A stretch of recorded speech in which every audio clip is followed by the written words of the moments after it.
ఇంకా ఫైనల్ గా అంటే గోదావరి సీన్ అన్న అంటే నా వరకు నా ముందు తరం వరకు అందరికి తెలుసు అన్న. ఇప్పుడు నేను మీ ఇంటర్వ్యూ చేస్తున్నా అని చెప్పేసి ఈ 2-3 పాటలు వాళ్ళకి చెప్తే నిజంగా ఈయన రాసిండా పాటలు, ఈయన ఎక్కడ ఉంటాడు, ఏం చేస్తాడు, నిజంగా తెలంగాణ ఉద్యమంలో పాటలు రాసిండా, అట్లా రకరకాల డౌట్స్ ఇప్పుడున్నటువంటి జనరేషన్స్ కి అయితే ఉన్నాయన్న. ఒకసారి వాళ్ళందరి కోసం మీ కుటుంబ నేపథ్యం చెప్పండి అన్న. మాది ఉమ్మడి నల్లగొండ జిల్లా, గుండాల మండలం, గంగాపురం గ్రామం. మాది వ్యవసాయ కుటుంబం. మేము ఇక చిన్నతనం నుండి ఆ ప్రాంత ప్రభావితం అట్లుంటది కాబట్టి, నల్లగొండ కాబట్టి అట్లా పాటల సైడ్ రావడం జరిగింది. ఓకే. నేను హై స్కూల్ నుండే చిన్న చిన్న పాటలు రాసేది. అట్లా రచనలు పాడడం.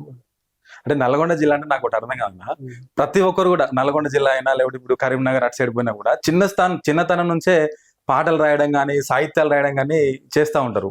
ఇప్పుడు మామూలుగా బయట చూస్తేనేమో ఒక పాట పాడాలంటే కూడా కోచింగ్లు తీసుకొని ఇన్స్టిట్యూట్లకు పోయి ఒకరి దగ్గర శిష్యరీకం చేసి ఇట్లాంటి వ్యవస్థ అంటుంటది. మీకు ఎట్లా అబ్బింది అన్నదంతా? అంటే నాకు అంటే కొంత ఉంటా అంటారు పూర్వీకుల వారసత్వం, బై బర్త్ మన ఇంట్లో ఎవరన్నా ఉంటే కూడా ఉంటది అది అంటారు. నిజానికి కూడా మా ఆయన మంచి కళాకారు, సాయుధ పోరాటంలో బుర్రకథ కళాకారు. రేణిగుంట్ల చింతలాపూరి రామిరెడ్డి అన్న పాట ఆయన బుర్రకథ పాడుతుంటే మీ చిన్నగా ఉండేది, అద్దంగా పాడేది. అట్లా ఆయన బుర్రకథ కళాకారుడు. చంద్రగిరి బాలనర్సే అని మా ఆయన. మళ్ళీ మా నాన్న కూడా కళాకారుడు. చంద్రగిరి అంజయ్య. మా నాన్న ఎన్జిఓ క్రాస్ లో పనిచేసేటప్పుడు, క్రాస్ స్వచ్ఛంద సంస్థలో నైట్ స్కూల్స్ ఊర్లో అది పెద్ద విప్లవం అనొచ్చు. మా నాన్న పనిచేసిన క్రాస్ సంస్థ మా ప్రాంతంలో చదువు నేర్పుకుంటూ కూలీ రేట్ల మీద ధర్నాలు, జీతాలున్న వాటి మీద రేట్లు పెంచాలని, వాటి మీద ఒక సామాజిక స్పృహ తెప్పించినటువంటి ఒక సంస్థ. మా నాన్న అందులో టీచర్గా పనిచేసి అందులో పాటలే. దొరకు జీతాలకు సంవాదం ఉండే భాగవతం, దొర భాగవతం అని, దొర రాజయ్య అని ఇద్దరు ఉండే. దొరకు జీతానికి ఫస్ట్ దొర చెప్పినట్టుండేది, రాజయ్య ఈ సంఘంకి వస్తాడు.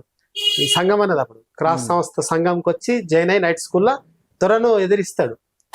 అట్లాంటి భాగవతాలు నేను చూసిన, ప్రభావితమైన. తర్వాత ఆ ప్రాంతంలో పక్కనే కడవెండి, దొడ్డి కుమ్మర, వర్ధంతులు అట్లాంటి మా విలేజ్ పక్కనే గంగప్పుడు. అవునవును. అట్లా కొద్ది కమ్యూనిస్ట్ ప్రభావం కదా, అదంతా పాటలు పాడు అది అట్లా తెలియకుండానే పాటల సైడ్ పోయినాం. అని మొదటి నేను ఎంచుకోవడమే ఇది కాదు, జానపదాలతో స్టార్ట్ చేసుకున్నాను. ఎట్లా మీరు రాసిన ఫస్ట్ సాంగ్ ఏదన్నా? నేను రాసినది మొదటిసారి అక్కడ ఉన్నప్పుడు జానపదం రాసుకున్నా. పిల్లో పిల్లో నన్ను పిలిసినవే రాజమ్మ, అల్లో మల్లో ఆగకుండా ఆడబోతుందో, పంజాబీ డ్రెస్ మీద పరువం ఉంది, మూతి ముడుపు తక్కువైతే అందం ఉంది, పంజాబీ డ్రెస్ మీద పరువం ఉంది, మూతి ముడుపు తక్కువైతే అందం ఉంది, పిల్లో పిల్లో నన్ను పిలిసినవే రాజమ్మ, అల్లో మల్లో ఆగకుండా ఆడబోతున్నావు. అట్లా అప్పుడు పంజాబ్ డ్రెస్ వేయడం ఊర్లో అంటే ఒక క్రేజీ, ఒక అర్థం అనిపించేది. అట్లా రాసుకుంటా. తర్వాత స్కూల్లో ఉన్నప్పుడు జానపదాల మీద మేము ఉన్నప్పుడు నేను రేడియోలో సాయంత్రము రేడియోలో జానపదాలు వస్తే అవి కొద్ది గుర్తు పెట్టుకుని దాన్ని నేను మళ్ళా స్కూల్లో ప్రతి శనివారం కల్చరల్ ప్రోగ్రామ్స్ ఉండే, దాంట్లో నేను మళ్ళీ లిరిక్ రాసుకొని పాడుతుండేది. అట్లా పాట మీద అది వచ్చింది. అంటే ఆ ఫస్ట్ టైం మీరు పాట రాస్తున్నప్పుడే మీకు ఒక లక్ష్యం ఉండేనా, నేను గేయ రచయితగా సెటిల్ కావాలి, పాటలు రాయాలి, తెలంగాణ ఉద్యమం రాలే, ఒక పాట పాడాలంతే. పాట పాడాలని ఉండేది. కానీ మీ తర్వాత ఆలోచన వచ్చింది రచయిత కావాలని. అంటే రచయిత కావాలని అనుకుంటే కాదది, యాదృచ్ఛికంగా మనం రాస్తుంటే ప్రజల్లోకి పోతే, ప్రజలు దాన్ని అభినందిస్తే, ప్రజల నుండి ఆస్వాదిస్తే వాళ్ళ గొప్పతనం, అబ్బాయి ఇది ఓకే మళ్ళీ మనం ఇంకోటి ఇవ్వచ్చు అని. అట్లా మనం రచయితలుగా మనం రాసుకుంటే అది ప్రజలకు ఉపయోగపడేది ఎందుకు చెప్పు. అవును. అంటే ఎట్లా ఉండే ప్రోత్సాహం, ఎట్లా ఉండే మీకు అప్పటి నుంచి ఇంకా దాని ముందు స్టేజ్ ఎక్కడి వరకు వచ్చి? అంటే మీరు మంచి ప్రశ్న ఇది కూడా. నన్ను రచయితగా చేసింది అరుణోదయ సంస్థ. అప్పుడు అరుణోదయ, విమలక్క, అమరన్న, తర్వాత ఆ టీం అంతా ఇక సంతోష్, మేమంతా పుష్ప, సంతోష్. ఎప్పుడు కనెక్ట్ అయింది మీకు అరుణోదయ సంస్థ? అంటే మీది ఎక్కడో భువనగిరి జిల్లా, అరుణోదయ సంస్థ అంటే అన్ని దిక్కుట్లో ఉందనుకోండి, వీళ్ళతో మీకు పరిచయం ఎప్పుడు ఏర్పడ్డది? వాస్తవం అది అంటే నేను అయిపోయింది. ఇంటర్ అయిపోయిన తర్వాత హైదరాబాద్కి వచ్చిన. ఆహా. వచ్చిన తర్వాత నాకు ఆ, అప్పుడు బాగా కరువు బాగుండే ఊర్లలో. అవును. బాగా అంటే చాలా ఇబ్బందులు ఉండే. వ్యవసాయ కుటుంబాలకు చాలా ఇబ్బంది, కరువు ఉంది. అవును. అయితే ఏదో ఒక పని చేయాలి, ఇంటర్ అయిపోయింది ఉమ్. అని చెప్పి అసలు డిగ్రీ చేద్దామా వద్దా నా సందిగ్ధం అప్పుడు ఆ మధ్యలో. ఉహుం. అయితే ఆ కాలంలో వచ్చి నాకు పని చేయ ఎక్కడ హైదరాబాద్ ఏంటంటే ఉంటే పని చేయాలంటే ఇబ్బంది అనిపించింది. నేను పని చేయడం ఏంది, మనం ఇక్కడ పని చేసుడు ఏంది, ఉమ్. ఏదైనా ఒకటి చేయాలి కానీ ఇప్పుడు నుండి పని చేసుడు ఏందని ఉండే. ఓకే. అయితే మా మామ ఒక ఆయన ఉండే, అశోక్ అని. ఆ మామ అప్పుడు అరుణోదయ సంస్థకి పరిచయం అయ్యాడు. ఉహుం. ఆయన కూడా ఉద్యమ ఫ్యామిలీ నుండి వచ్చిన. అంటే గేయ రచయిత గానే పరిచయం అయ్యారు అరుణోదయ్ కూడా. అరుణోదయ జస్ట్ మావాడు పాటలు పాడు, మా మాయని తీసుకెళ్ళండి. మా అశోక్ మామ ఏం చేసిందంటే తనది కడవండి అశోక్ మామ ఉమ్. తీసుకెళ్ళి మావాడు పాటలు పాడతాడు, రాసుడు కదా పాటలు, మంచి పాటలు రాస్తాడు, మీ దగ్గర ఉంటే పాటలు నేర్పి అని చెప్పి అరుణోదయకి అప్పచెప్పారు. అప్పుడు అరుణోదయ రామారావు ఉండే, అవును. తనకి అప్పచెప్పారు. అక్కడ నుండి ఇక ప్రస్థానం మొదలైంది. అప్పుడే ఒక పాట అప్పుడే మొదటిసారి ఆ అరుణోదయ నుండి నా మొదటి రికార్డింగ్ అయింది అరుణోదయ. ఓకే. ఇదంతా ఏ ఇయర్ లో జరిగిందన్న? 96 నుండి 99 వరకు. ఓకే. ఓకే. సరే, ఇదంతా జరుగుతున్న క్రమంలో ఇప్పుడు గోదావరి సీనన్ అంటే మనకు ఫస్ట్ గుర్తొచ్చినటువంటి పాట ఏదైనా ఉందంటే అసైదుల హారతి పాట. సో ఆ పాట పాడిన తర్వాత నేను మీకు ఒక ప్రశ్న అడగాలనుకుంటాను. ఒక్కసారి ఆ పాట మా కోసం పాడండి. ఈ పాట జంగ్ ఆల్బంలో జంగ్ ప్రహ్లాదు, ఓకే, బైరాగి వీళ్ళు ఒక రూపొందించారు జంగ్. అందులో పాట రాయన్నారు. అంటే నాకు హైదరాబాద్ అప్పుడు ఎన్జిఓలో పనిచేస్తున్నాను. నేను హైదరాబాద్లో వస్తే నాకు షెల్టర్ ఉండేది కాకుండా, అయితే అప్పుడు నేపథ్యం కూడా చెప్పాలి కదా రాయడానికి కదా. అప్పుడు మన గాంధీ హాస్పిటల్ కొత్త నిర్మాణం అవుతుంది. వీళ్ళిద్దరు అక్కడికి వచ్చారు. నేను అక్కడనే సికింద్రాబాద్ దిగిన, అటు వచ్చిన, ఆడ కలుసుకున్నాం. ఆడ జర ప్రశాంతంగా ఉంటుంది. గాంధీ హాస్పిటల్ కడుతున్నారు, అది పెద్దది కదా, ఆ గ్రౌండ్లో కూర్చున్నాం. ఇక ఏమి అంటే ఇక సరే ఒక పాట, మంచి పాట రాయాలంటే సరే అని చెప్పి అన్న కూర్చొని నేను రాసిస్తా అని చెప్పిన. ఎట్లుండాలంటే ఇట్లా బాగుండాలి, అదే ఇట్లా పాట వాళ్ళు ఎట్లా శైలి చెప్పారు, ఇట్లా బాగుండాలి గోదావరి అది అంటే సరే దానికి అనుకూలంగా అప్పుడు సకల జన సమ్మెకు ఈ పాటే ఆయు. అవును. అసైదుల హారతి పాట లేని విలేజ్ తెలియదు. ఆ పాట నోట్లలో పాడని తెలంగాణలో ఉన్న ఉద్యమకారులు లేరు, ప్రజలు లేరు అసలు. ఎన్నాళ్ళీ సహింపులు తెగదెంపుల తప్ష కొరకు ఎంతైనా ఏదైనా తెగిస్తేనే తెలంగాణ.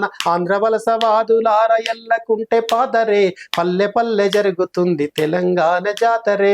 అసైదులారతి కాళ్ళ గజల గమ్మతి, తెలంగాణ లడాయికి కదులుతున్నదిమ్మతి. పోరాటం పొద్దులై ఎర్ర కండ్ల పగలులై, కుట్రదారు ఎత్తులను చిత్తు చేసే శక్తులై, పొక్కిలైన వాకిల్లా దుఃఖాలను తీర్చరా, ఎక్కిపడే పల్లెలను ఎదల కద్ది కదలరా. అసైదులారతి కాళ్ళ గజల గమ్మతి, అసైదులారతి కాళ్ళ గజల గమ్మతి, తెలంగాణ లడాయికి కదులుతున్నది మతి. ఇది అసలు ఆ పాటలు కూడా చెల్ అంటే ఎట్లా అంటే అట్లా అన్నట్టు ధూమ్ ధామ్ స్టార్ట్ అయ్యేటప్పుడు ఇది పాట, మళ్ళీ ఎండింగ్ కూడా ఇదే పాట. అసలు మోకాల్లో దగ్గరే పాడేటువంటి పరిస్థితి. ఎన్ని ఇయర్స్ ఉంటాయి అన్న ఈ పాట రాసినప్పుడు మీకు? 99, 2004 ఉంటాయి నాకు. అప్పుడు 30. ఓకే, 98 లో వచ్చింది కదా, 28, 30 ఉంటాయి. ఓకే. అప్పటికి అంటే మీ ఎట్లన్నా మీ మీద తెలంగాణ ఉద్యమానికి సంబంధించి మీ మీద ప్రభావం ఎట్లా ఉన్నది? అరుణోదయలో ఫస్ట్ ముంబై పాట రాసిన. అరుణోదయ నుండి 2 లడాయి పైలం 2 రిలీజ్ అయిన. అప్పటికి మనదేశ తెలంగాణ ఉద్యమం స్టార్ట్ అయింది. నా 2 ఆల్బమ్స్ వచ్చినాయి. 2 ఆల్బమ్స్ లో ప్రజల్లో గొప్పగా వెళ్ళిపోయినాయి అవి.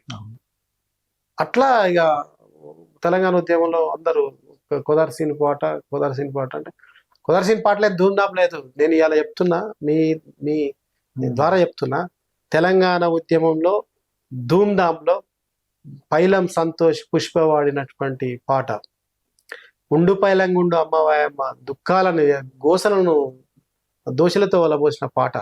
తెలంగాణ ఎందుకు కావాలి, ఎందుకు అవసరం అనేది ఆ పాట చాలు. అలాంటి పాట గోదావరి సీన్ రాసిన పాటతో ధూమ్ధాం స్టార్ట్ అయింది. అదే పాట మళ్ళీ ప్రజలను, సామాన్య జనాల నుండి సకల జనాలను చైతన్యం చేయాలంటే నా అసైదులారతోటే స్టార్ట్ అయింది. ఇలా అలాంటి పాటలు ఇచ్చినామండి తెలంగాణ ఉద్యమం కోసం. అట్లాంటి పాటలు ఇచ్చినాం. వేదికల మీద కంటతాడి పెట్టని తల్లి లేదు, ముద్దుల రాజాల కొడుక వేస్తే తల్లి ఎంతో మంది తల్లులు ఏడ్చినారు, చాలా మంది జర్నలిస్టులు ఏడ్చినారు, బొంబాయి పోతున్నాము అట్లాంటి పాటలు వాస్తవానికి కూడా అప్పుడు వలసలు చాలా వరకు ఉంటుండే. ఉంటాయి ప్రతి ఇప్పుడు ఈ ఇంట్లో. బొంబాయి పాట కూడా, ఆ పాట కూడా ఒకసారి మనం గమనిస్తే స్టార్టింగ్ లో ఏముంటది, ఆ కొడుకు చెప్తుంటాడు, అమ్మ నేను బొంబాయి పోతున్నా, ఇక ఇల్లు ఆగిలి మంచిగా చూసుకో అని చెప్తుంటాడు. తర్వాత తల్లి అంటుంటది, ఎందుకు కొడుక పోవడం, ఇక్కడనే ఉండి ఏదో ఒకటి చేసి బతాం రా అని చెప్పేసి తల్లి అంటది. లాస్ట్ కి ఆ పాటలో ఏమొస్తుంది, తెలంగాణ కోసం లడాయి చేద్దాం రా కొడుక, తెలంగాణ కోసం కొట్లాడదాం అని చెప్పేసి ఒక్కొక్క ఎండింగ్ లైన్ ఉంటది. అంటే అంటే మీరు ఏ పాట తీసుకున్నా కూడా ఎండింగ్ లైన్ మళ్ళీ తెలంగాణ కోసం తెలంగాణ కొట్లాడదాం రానే కోసమే. ఉంటది. మీరు మంచి అబ్జర్వ్ చేసి ఇప్పుడు ఈ వలసలు కానీ, ఇప్పుడు మీరు రాసిన ఈ సామాజిక ఉద్యమాలు కానీ ఏదైనా కూడా వీటికి పరిష్కారం ఏంటంటే తెలంగాణ ఉద్యమమే.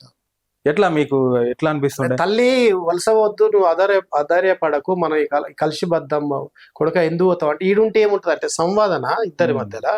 బోరు నీళ్లు వస్తే బొదరు దాట దాయే కారు, 3 సార్లు కాలింది మోటారు, బాకీ తెచ్చి పెడితే బోకేసే తీకొచ్చే, కరువు వచ్చే వరిపిచ్చే అమ్మ మాయమ్మ, ఎడబాసే రోజొచ్చే తల్లి మాయమ్మ, కరువు వచ్చే వరిపిచ్చే అమ్మ మాయమ్మ, ఎడబాసే రోజొచ్చే తల్లి మాయమ్మ.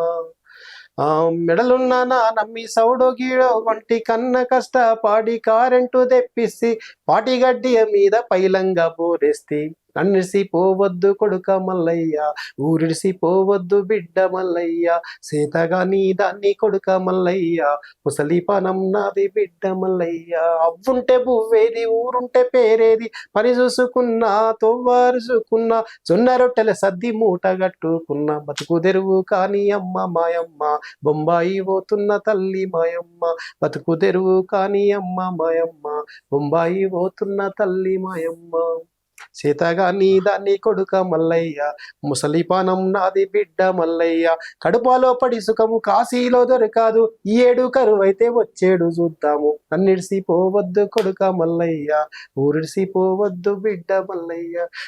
ఇట్లా ఇట్లా చెప్పుకుంటా మేకాల మందమ్మి ఉన్నదొచ్చి పెడితే అన్ని, అంటే నేను నీకు అన్ని చేసినా నువ్వు వద్దు అని ఉంటది అట్లా. అంటే అద్భుతమైన పాట అది.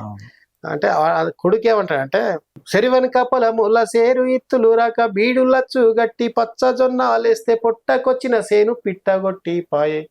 లాస్ట్ కు తల్లిని మీరు చెప్పిన, పక్కన్న కృష్ణమ్మ పరువళ్ళు దొక్కిన, గోదావరి వరదల్లో నీ ఊరు మునిగిన, ప్రాజెక్టుల అందాకు పాటలేమో మనకాయ, కొట్లు కట్టు నడుము గట్టు ఆడ చెల్ అని ఇట్లా ఒకసారి అంతా అప్పుడు దాకా బాధగా వచ్చిన పాట చెల్ అని మళ్ళీ ఒక తెలియని ఒక అంటే భావ ఉద్వేగం నుండి చైతన్యం, కొట్లాడే హక్కుంది కొడుక మల్లయ్య, కట్టు నడుము గట్టు బిడ్డ మల్లయ్య, పోవద్దు బొంబాయి కొడుక మల్లయ్య, చేద్దాం లాడాయి బిడ్డ మల్లయ్య, ఇక్కడే ఉండి కొట్లాడదాం పోవద్దని అంత గొప్పగా చెప్పినాం.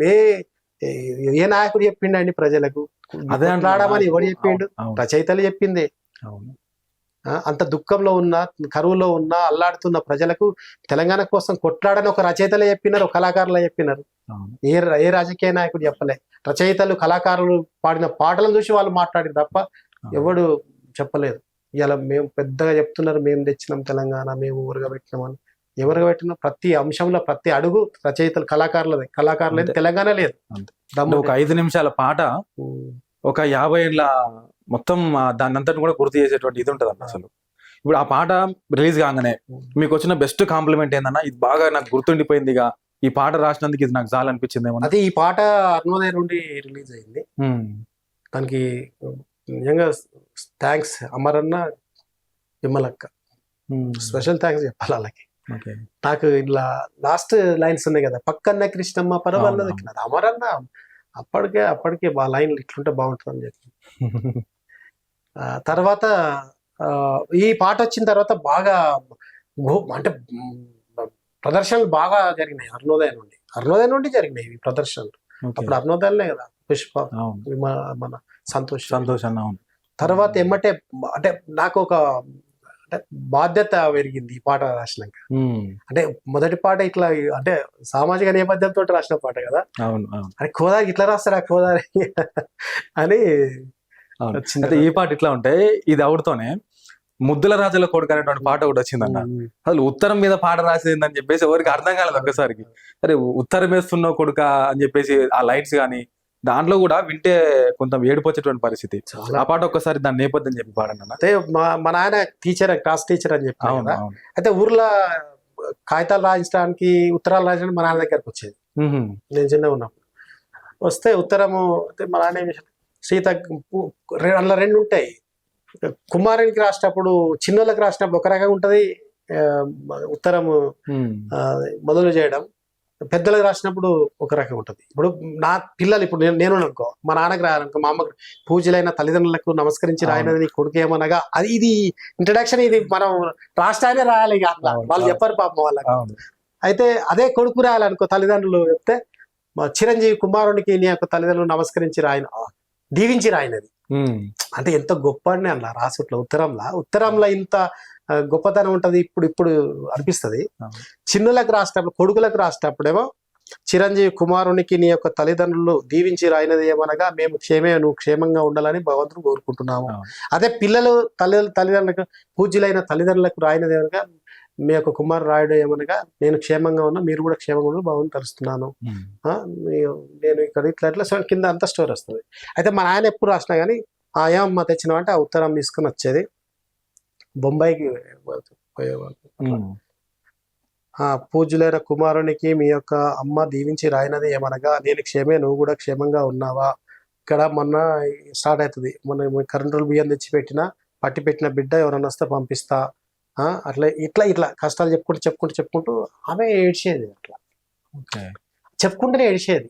నిజానికి ఉత్తరం రాసేటప్పుడు వాళ్ళకి రాయరాదు. ఇప్పుడు ఉదయ్ ఉత్తరం రాస్తే నీకు చెప్పుకుంటూనే ఏడ్చేది వాళ్ళు. అంత గొప్ప, అంతగా ఉండే ప్రేమలు అట్లా ఉండే, అంత ఎడబాటు ఉండే, అన్ని కష్టాలు ఉండే. అది నేను అట్లా రాసిన, అట్లా దాంతో రాసింది. అట్లా ఏం లేదు, వాళ్ళు చెప్పినది అలా బాధలే రాసింది. నా పాటలలో ఓ పెద్ద సాహిత్యాన్ని సమకూర్చింది ఏం లేదు, ఆ బాధను బట్టి రాసినాం. ప్రజల్లో ఉన్నటువంటి, గుండెల్లో ఉన్నటువంటిది బాధ, మనసులో ఉన్నటువంటి బాధ, ఆ బాధను మనం పట్టుకుంటే చాలు. రచయిత గొప్పగా రాసి చేస్తే సమాజంకి ఒరిగేది ఏం లేదు, కానీ ప్రజలకు హత్తుకునే విషయాన్ని నువ్వు ఆవిష్కరించు, అది రచయిత గొప్పతనం. అందులో అదే రాసినాం. ఇల్లిడిసి నీవు పోయి, మీరు వినండి పాటలో పదాలు. ఇల్లిడిసి నీవు పోయి ఆడాది నర్ధమాయే, ఉన్న కూలిక నా కూలి చేసి కాలం బొలిపిస్తే, పైసా పోగు చేసి అయ్య సావు బాకి తెరిపిన, బియ్యమును కలు లేక తిప్పాలొచ్చినాది కొడుక, కంటికి పుట్టడు రో కొడుక, కష్టాలున్నాయి రో బిడ్డ, ఎప్పుడొస్తావో కొడుక, ఎట్లా చెప్పుదో బిడ్డ, సల్లంగుండు రాజాలు నువ్వు సక్కంగుండు రాజాలు, ఎక్కడున్న రాజాలు నువ్వు సుఖంగుండు రాజా. ఇట్లా దూరాన ఉన్నా చేసుకొని బతుకుదామని సెలకాలల్లా బోర్లేస్తే, అప్పులొతు ఎక్కువ సుక్క నీళ్లు ఎల్లకపాయే, కాలం కరకరమని కడుపు మీద కొట్టిపాయే, అప్పులొడ్డి తాళలేక అయ్యా ఆత్మ చచ్చిపాయే, ఏడు తిరగక ముందే ఊరు విడిసినౌర కొడుక, పట్నంలో పని చేసి పైసా పంపిస్తివి, చిన్ననాడు రో కొడుక సీతా కష్టము రో బిడ్డ, చింతా చెందకో కొడుక సిక్కిపోతావో బిడ్డ, సల్లంగుండు రాజాలు నువ్వు సక్కంగుండు రాజాలు, ఎక్కడున్న రాజాలు నువ్వు సుఖంగుండు రాజాలు. నెత్తి లక్షంత లేస్తే పచ్చని సంసారమౌను, మనవన్ల నెత్తుకొని ముద్దాడా నోసుకోలే, గుడులేని పక్షులోలే చెట్టుకొగరమైనాము, దేవునింట మన్ను వయ్య ఈ సమన్న సాయంగాలే, ఏమీ రాతలు రో కొడుక ఎట్లో ఈతలు రో బిడ్డ, బాటా దొరకని కొడుక బొయిల మైతిమిరో బిడ్డ, సల్లంగుండు రాజాలు నువ్వు సక్కంగుండు రాజాలు, ఎక్కడున్న రాజాలు నువ్వు సుఖంగుండు రాజాలు, దూరాన ఉన్న నీవు దుమారంగా రాకు కొడుక, సవుకు దగ్గరైన సేతగాదు నాకు బిడ్డ, కాని రజమెల్లిపోతివి కండ్ల నిండా నీవే కొడుక, కడుపు నిండా చూసినాక కండ్లు మూసుకుంట బిడ్డ, గంజి పోసి సాదకున్న దగ్గరుండి కర్మ చెయ్యి, చేతులెత్తి మొక్కుతున్న సెలవు తీసుకుంట బిడ్డ, చేతులెత్తి మొక్కుతున్న సెలవు తీసుకుంట బిడ్డ, ఆఖరి ఉత్తరమో కొడుక అందినంకరా బిడ్డ, అమ్మానుంటను రో కొడుక ముట్టినంకరా బిడ్డ, సల్లంగుండు రాజాలు నువ్వు సకంగుండు రాజాలు, ఎక్కడున్న రాజాలు నువ్వు సుఖంగుండు రాజాలు. ఇది నిజంగా అసలు ఆ వెదలన్నీ కనిపిస్తా ఉన్నాయన్న మీరు అన్నట్టు. చిన్న చిన్న పదాలే, సుఖంగుండు, సల్లంగుండు, ఉత్తరం అందినాకన్నా మళ్ళీ చెప్పు అని, ఇట్లాంటి సామాన్య పదాలు ఇవన్నీ కూడా. నాకు ఇక్కడ ఇంకో ప్రశ్న వచ్చిందండి, ఇప్పుడు మీరు పాడుతుంటే, ఇప్పుడు పాట ఎందుకు అంత ప్రాధాన్యం అవుతా ఉన్నదన్న? ఇప్పుడు తెలంగాణ ఉద్యమం అనగానే మనకు కొన్ని సంఘటనలు గుర్తొస్తాయి. సకల జన సమ్మె కావచ్చు, మానవాహారం కావచ్చు, ఒక దీక్ష కావచ్చు ఇట్లాంటివి గుర్తొస్తాయి. కానీ ఒక పాటల్ని తెలంగాణ ఉద్యమం మొత్తాన్ని చెప్పేంత గొప్ప స్థాయికి పాట ఎట్లా చేరుకుంటున్నదన్న? పాటకు అంత ప్రాధాన్యత ఎందుకు వస్తున్నది? అంటే ఇక్కడ ప్రజలు ఏ రకమైన ఇబ్బందులు ఎదుర్కొనేది తెలుసుకున్నాం. అంటే ఆ ఇబ్బంది నుండి, ఆ సమస్య నుండి విముక్తి కావాలంటే తెలంగాణ రావాల్సిందే, అప్పుడున్న సమస్య. అయితే ఈ దీనికి లింకు అంటే ఈ బాధలన్నీ ఇట్టుంటాయి, ఈ బాధలు ఎప్పటికి ఉంటాయి, కానీ ఈ బాధలు పోవాలంటే ఒక కొట్లాట చేద్దామనే చెప్పడం. ఓకే. అంటే అనుకుంటారు కదా, ఎవరో పిలుపునిస్తే ఎవరో మాట్లాడితే ప్రజలు ఏకం కాలేదండి. ప్రజల ఎంతమంది దుఃఖాలను ధూమ్ధాము, ఆ ధూమ్ధాములల్లా ప్రజల భావ ఉద్వేగాలను రగిలించి వెలికి తీస్తే ఈ బతుకులు వద్దురా, మనం ఈ కొట్లాడితే ఏదో కొత్త ఏదన్నా అవుతుంది అని చెప్పి వచ్చి కథలు వచ్చిర్రు. పాటలేంది మీటింగ్ పెట్టమని ఇప్పుడు ఇంటాడా?